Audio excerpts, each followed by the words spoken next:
एक आदमी ने एक बहुत ही खूबसूरत लड़की से शादी की।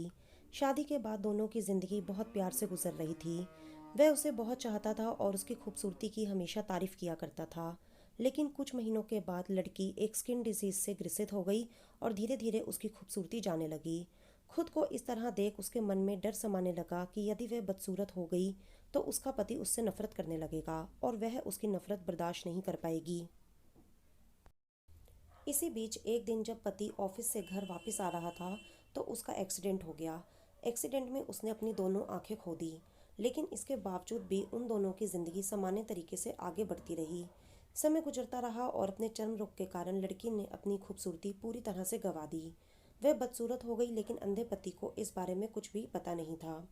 इसलिए उनका खुशहाल विवाहित जीवन पर कोई प्रभाव नहीं पड़ा। वह उसे इसी तरह प्यार करता रहा। एक दिन उस लड़की की मौत हो गई। पति अब अकेला हो गया था। वह बहुत दुखी था। वह उस शहर को छोड़कर जाना चाहता था।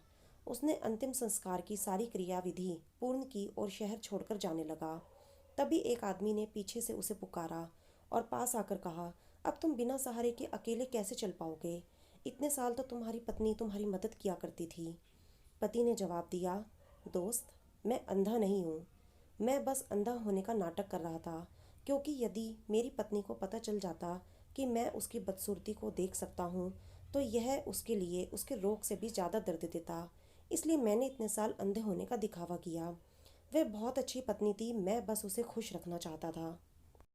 दोस्तों, इस कहानी से हमें यह सीख मिलती है कि खुश रहने के लिए हमें भी एक दूसरे की कमियों के प्रति आंखें बंद कर लेनी चाहिए और उन कमियों को नज़रअंदाज कर देना चाहिए।